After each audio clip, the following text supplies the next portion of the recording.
¿Tú crees, Raúl, que es más importante, y ya por cerrar un poco este cuadro ideológico y político, tal como está la sociedad, como hemos hablado de la polarización, de nuestras diferencias, nuestras trincheras a veces, ¿no?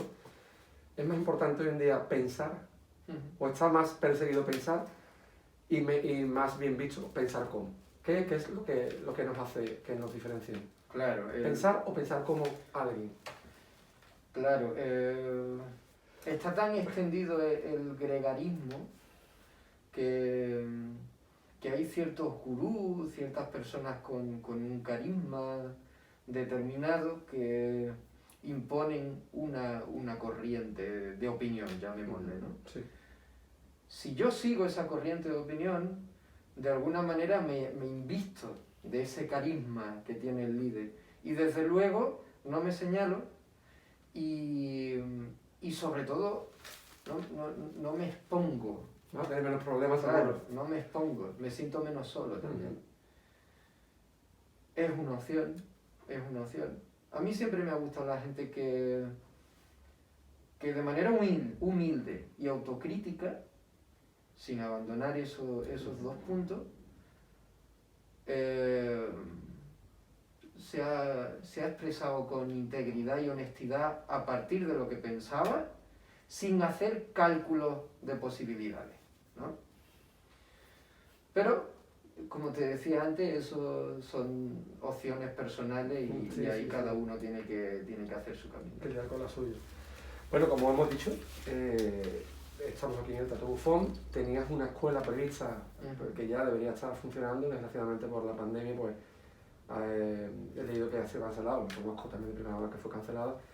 Una verdadera lástima, por supuesto, como está la zona, pero ¿en qué situación se encuentra el teatro? Más allá, aparte también quiero conocer lo que ha ocurrido con la escuela que está llevando a cabo. ¿En qué situación se encuentra el mundo del teatro? ¿Cómo te ha repercutido la pandemia, quiero decir? El teatro está fatal, fatal. Siempre lo ha estado, ¿eh? Siempre lo ha estado. El teatro siempre ha vivido las vecindades de la crisis, siempre. Pero ahora mismo esto es una ruina. Es una ruina. Piensa que, por ponerte un ejemplo personal, ¿no? Nosotros teníamos una obra infantil estrenada el año anterior que empezaba a despegar y una obra que tuvimos que posponer porque empezábamos una semana después de que se declaró el estado de alarma en marzo, que hicimos un paréntesis de 2 meses y medio en la desescalada para retomarla y preestrenarla. Bueno, pues tanto una obra como la otra están paradas. Festivales que cancelan su programación, teatro con los que uno habla y te dicen, mira, es que la incertidumbre es tal que es que no sabemos qué podemos programar, que no, porque no sabemos qué va a pasar de aquí a unos meses. Queremos esperar a ver cómo esto transcurre y ya vemos. Bueno, pues en el caso de la compañía, de la producción artística de la compañía, esas 2 obras neutralizadas por la pandemia. El Teatro del Bufón se abrió hace relativamente poco. El Teatro del Bufón no puede programar, no puede funcionar por las medidas de seguridad. Estamos hablando de una sala pequeña, de una sala independiente que no tiene ayuda, por lo tanto el presupuesto no es público.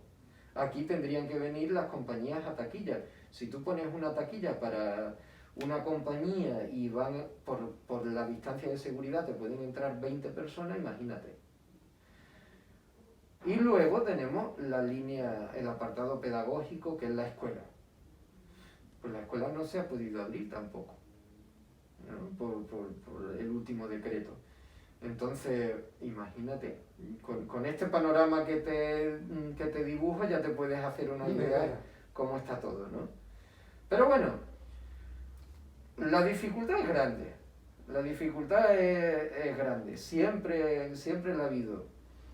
Esas dificultades hacen más apasionante el camino todavía si cabe. Cierto. Así que Bueno, retomando un poquito la reflexión que te hacía al principio, yo he visto a mi padre y a mi madre trabajar de sol a sol y en unas condiciones mucho más precarias que las nuestras. Por lo tanto, cuando pienso en eso, se me quitan todas las pamplinas, ¿no? Y digo, céntrate y ponte a trabajar. Sí, ¿no? ¿cómo lo sabes, Raúl? ¿Cómo lo sabes?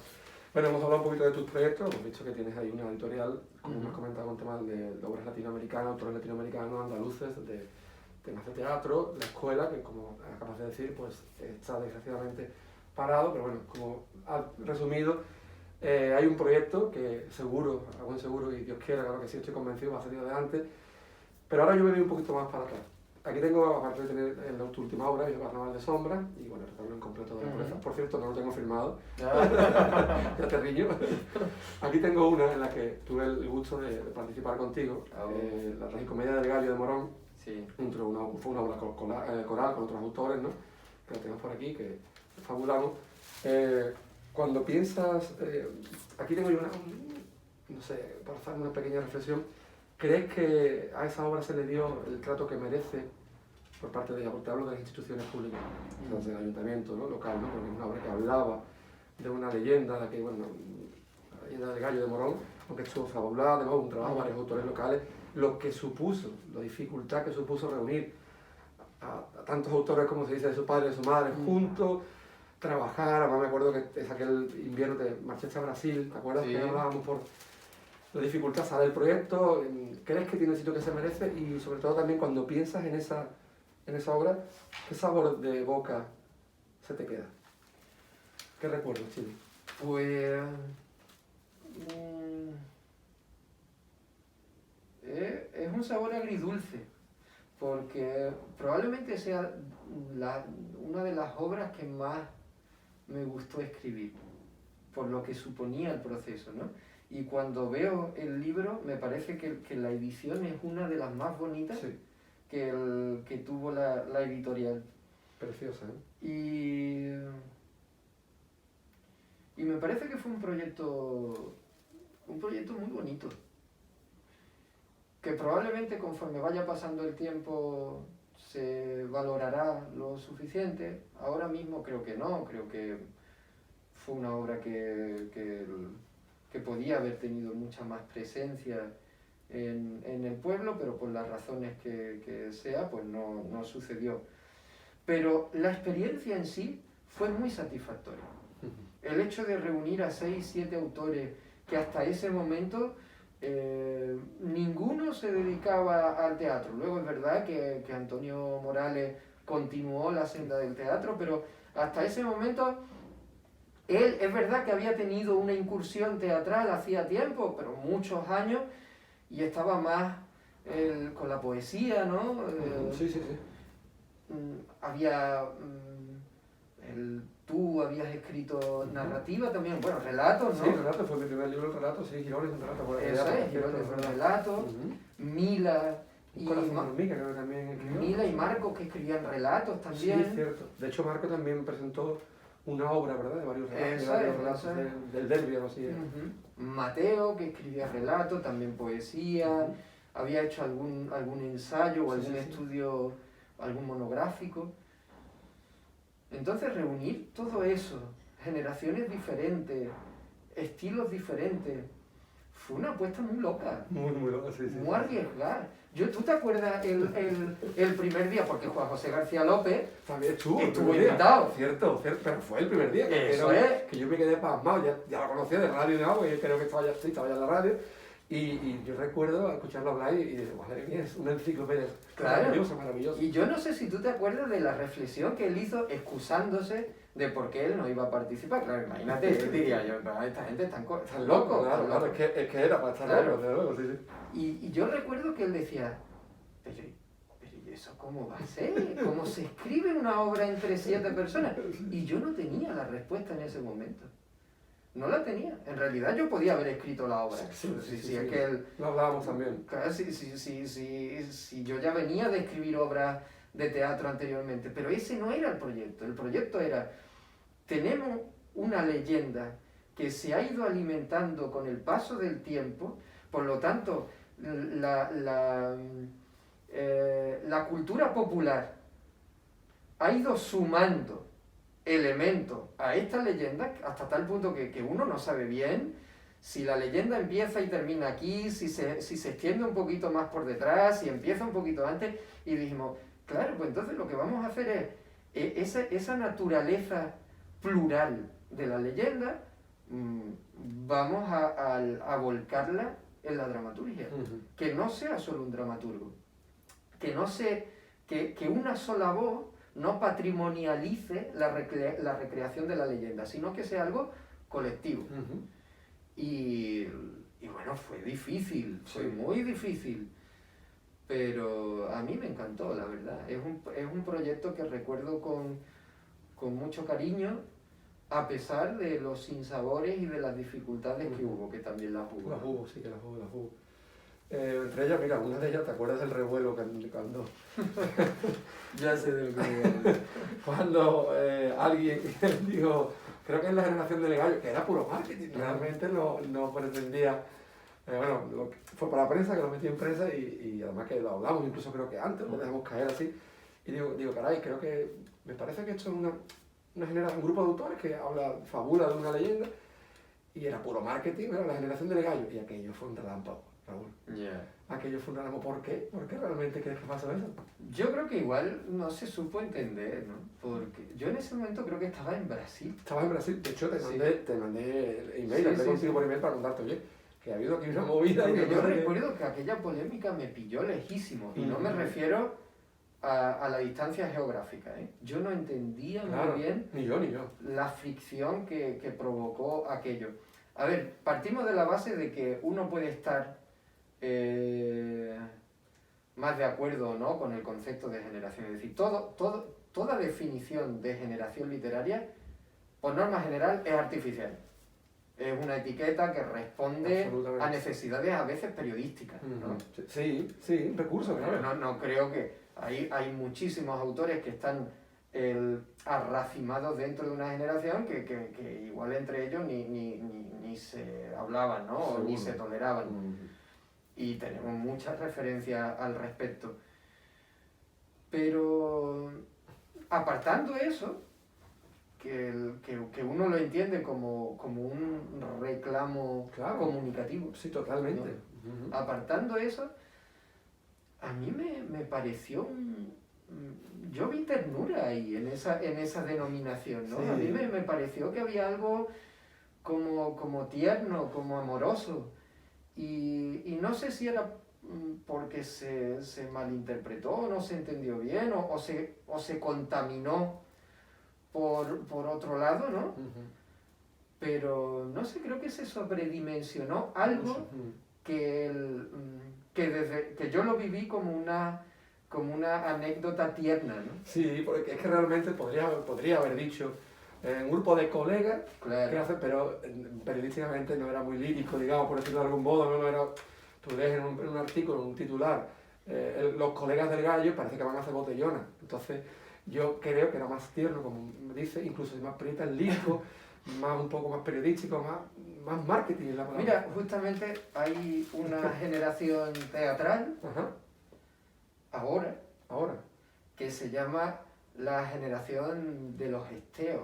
¿De los esteos? Romero Esteo es un autor malagueño, ya murió, que hace un teatro muy genuino, muy singular. Él hacía un teatro muy singular. Y durante un tiempo, Romero Esteo dio nombre a un premio de dramaturgia andaluza, que se prolongó a lo largo de mucho tiempo, ¿eh? Bueno, pues ahora hay una iniciativa de aquellos autores que fueron premiados en ese certamen o fueron finalistas en ese certamen para reunirse y significarse como Generación Romero Esteo. Por cierto, en esa generación Romero Esteo está Antonio Miguel Morales, porque él fue finalista o accesi de uno de los primeros premios Romero Esteo. Después Antonio Miguel Morales se desvinculó del teatro, hizo una carrera literaria por otro lado, ¿no? Bueno, pues imagínate lo que puede tener en común Antonio Miguel Morales con otros autores más próximos en el tiempo. Ese premio. Claro, lo único que tienen en común es el nexo de la denominación del premio Romero Esteo. Bueno, a veces lo que sirve para denominar una generación es tan aleatorio, tan azaroso, como eso. Más que poner el acento en el pequeño detalle que nos incomoda, si lo ponemos en lo que nos puede vincular, en lo que nos puede unir, yo creo que el camino se hace mucho más fácil. Muchísimo más fácil, absolutamente de acuerdo. Como con todo en la vida, ¿no? Claro, sí, sí. Igual que hablamos antes de los puentes, y aquí tenemos la praxis, por decirlo de algún modo. ¿Y cómo ves por consiguiente? Hemos hablado ya del gallo, ya estamos un poco metidos en fango local, como yo digo, en el lodo local, aquí en el agua local, mejor dicho, que nadie me malinterprete. ¿Cómo ves la situación cultural de Morón? Ay, es una pregunta buena. Podría hablar desde el punto de vista político, sí. Pero fíjate, prefiero no hacerlo, porque no quiero abundar tal vez en lugares comunes, ¿no? Quizás podríamos hablar de nosotros mismos. Los gestores de la cultura de un lugar no dejan de ser no dejan de ser agentes accidentales. Pero si nosotros nos miramos, y ahora estoy pensando en los actores culturales de Morón realmente, es decir, asociaciones, compañías, músicos, escritores, si nosotros fuésemos capaces de unirnos, volvemos otra vez a la palabra que ya hemos sacado varias veces, si fuésemos capaces de construir puentes, dejando a un lado aquellas pequeñas cosas que nos distancian y rescatando todo, que es mucho, lo que nos une, probablemente seríamos capaces de tener un movimiento cultural fuerte, que no estuviese que no quedase al capricho de los malos vientos políticos. Porque cuando construimos un movimiento fuerte, un movimiento unido, que eso no significa que estemos de acuerdo en todo, porque la crítica, la autocrítica, el debate tiene que existir siempre, pero si hay una vocación de acuerdo, hay una vocación de encuentro, siempre se va a superar. Pues si todos los actores culturales de Morón estuviésemos unidos y no en nuestros pequeños reinos de taifa, creo que tendríamos muchísimo más fuerza y haríamos florecer la cultura de nuestro pueblo de una manera muy diferente a lo que está sucediendo ahora, ¿no? Pero va a depender de nosotros. Es muy difícil, por cierto. Sí, por eso hay un punto en el que uno ya deja de buscar culpas fuera, ¿no? Tú dices, bueno, sí, los políticos, los técnicos. Vale, sí, podríamos emplear nuestro tiempo en analizar los aciertos y los errores de ese cuerpo, ¿no? Pero bueno, yo creo que para hacer eso, primero deberíamos autocrítica. Efectivamente, hacer la autocrítica nosotros. Bueno, ahora que hemos comentado las corporaciones, ¿no? Me refiero al cuerpo de los técnicos de cultura. Qué pena el Castillo de las Artes, Raúl. Sí. ¿Piensas todavía, te acuerdas de aquella época? ¿Qué guardas de ese? Sí, hombre, fue un proyecto. Fue un proyecto muy ambicioso. pusimos, aparte de nuestro dinero, pusimos todo el corazón en él.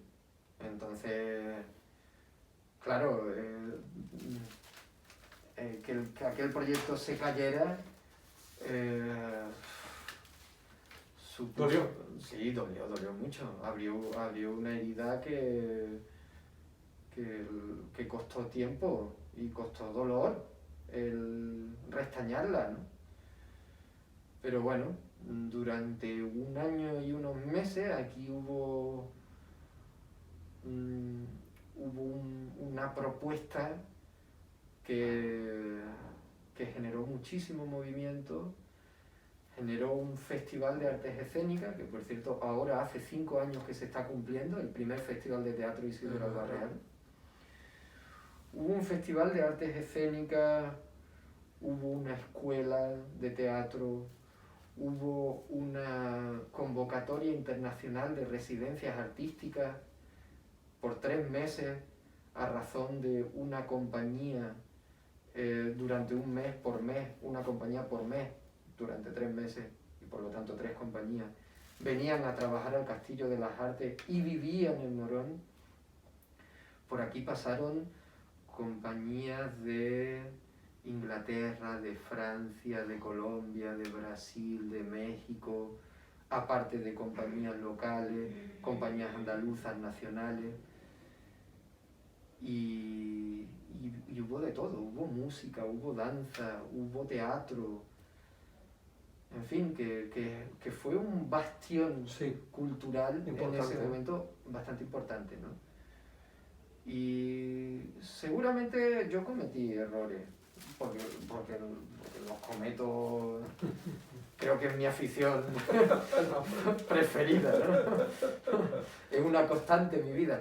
Seguramente cometimos muchos errores y yo personalmente seguramente con certeza cometí algunos de bulto. Pero hay algo que no se le puede discutir a aquello y fue la fe, el entusiasmo y el corazón que le pusimos detrás, ¿no? Y eso, cuando uno se acuesta, te permite conciliar el sueño, ¿no? Una buena almohada, ¿verdad? Sí. Totalmente de acuerdo, sí. Raúl, y Morón, aunque no lo sé porque es verdad que nos cogió toda la pandemia de lleno, o tantas cosas que no estamos hablando, ¿no? Y que van sucediendo, pero tiene una cooperativa de autores. Sí. Que parece que no lo sabe mucha gente, pero sí, tiene una cooperativa de autores, pero como digo, la pandemia pues frenó ese proyecto, que creo que fue de las últimas veces que nos vimos hasta ahora, ¿verdad? Que hemos estado casi 7 o 8 meses sin vernos, no sigue hablando, gracias a Dios. ¿Sigue adelante el proyecto? ¿Cómo se encuentra? ¿En qué punto de cara al futuro? Va a ser claro, futuro. Con todo esto es lo que estamos hablando, pero bueno, hay ahí una constante quizás, ¿verdad? Pues tiene esa cooperativa de autores y el futuro, más que de la pandemia, va a depender de nosotros. Sí. Si entendemos que somos más fuertes juntos, pues la cooperativa de autores será una herramienta válida para los autores y las autoras de Morón. Y bueno, la literatura aquí no tiene nada que ver con los mapas y con la geografía, ¿no? Claro. La literatura, sea donde sea, el arte, sea donde sea, es complicado porque hay una inflación de egos y la vanidad es pandémica también. También, peor casi, creo yo. Claro. Entonces, según vayamos relajando ese aspecto, según vayamos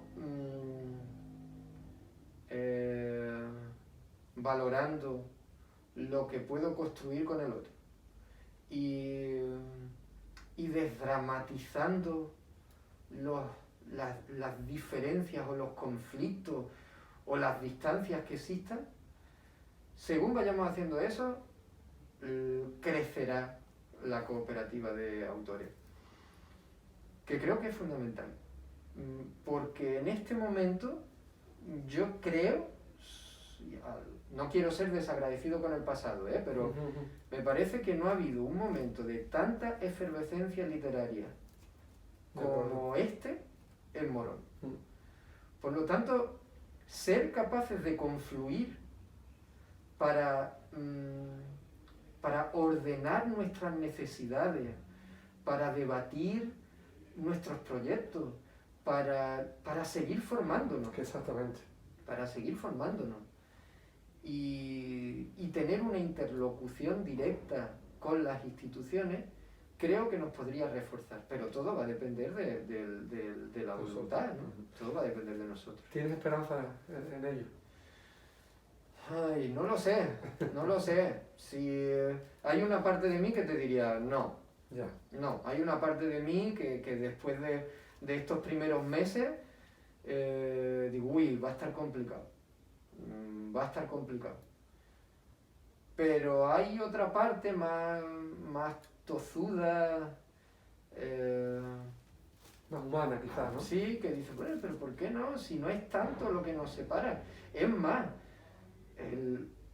yo iría más allá, igual, llámame utópico, llámame iluso, pero creo que la cooperativa de autores, yo sueño con una cooperativa de autores rurales. Que en Morón hubiese una cooperativa de autores, insisto sobre esto, en género neutro, Uh-huh. Claro. Tanto autores como autores hombres, como autoras mujeres, ¿no? Autoras. Esa cooperativa de autores, que hubiese una cooperativa de autores en Morón, otra en Araá, otra en el Coroní, otra en La Puebla. En estos espacios rurales que estamos separados, estamos alejados de la capital y del mundillo literario que es donde se cuece todo, es decir, señores, en la periferia también se crea, y se crea bien. Hay calidad literaria en los pueblos. Estamos aquí. No tenemos por qué irnos a Sevilla, no tenemos por qué triunfar en Sevilla, o triunfar en Madrid, o triunfar... Que yo incluso pongo en solfa el concepto de triunfo. Me parece que tenemos que descolonizarnos de todos esos impostores, ¿no? Pero ¿por qué tenemos que ir a Sevilla, a Madrid, a Barcelona para existir? Se está haciendo buena literatura en Morón, se está haciendo buena literatura en La Puebla, se está haciendo buena literatura. Vamos a confederarnos en las letras de los pueblos y vamos a hacernos fuertes, ¿no? Totalmente, sí. Entonces, esa parte ilusa de mí dice que sería posible una cooperativa de autores en Morón, y no solo, sino que además podría haber una cooperativa de autores en los diferentes pueblos con los cuales confluir y hacernos fuertes. Un enriquecedor que sería eso también, Sí, mucho. claro, y cerquita de lo que dices. Claro. Raúl, para terminar, las 10 rápidas que a mí siempre me gusta hacer. Venga, vamos allá. Venga, un libro. Eso es difícil, ¿eh? Teoría y práctica de lo incierto, ¿De? de Eusebio Calonge. Una película. Una película... una película... El caballo de Turín, de Béla Tarr. En realidad casi que cualquiera de Béla Tarr, cualquier película de Béla Tarr, es interesante. Bueno, anotado. ¿Un periodista? Una periodista, Una periodista. Rocío Gómez, es una periodista radiofónica extremeña que está haciendo unos reportajes interesantísimos en un programa que se llama Carne Cruda. ¿Carne cruda? ¿De qué emisora? Es un podcast. Ah, vale, que hace sí, podcast, vale, se perfecto. puede escuchar en la red. Vale. ¿Un referente moronense? Pues hay mucho, ¿eh? Difícil. Hay mucho. Podría estar Alfonso Jiménez, Julio Vélez, Juan José García López, Juan Diego Mata también, que muchas veces, Óscar García Jurado también, pero fíjate, yo me quedaría con, no sé, no personalizaría, me quedaría con ese vecino que es capaz de tender la mano y construir futuro con el otro. Qué bonito. Muy bien. Fuera del teatro, un género literario. Indudablemente la poesía. La poesía. Un político. A nivel local. Sí, vale, claro. A nivel local. Paco Guardado. Paco Guardado. Paco Guardado. ¿Detestas?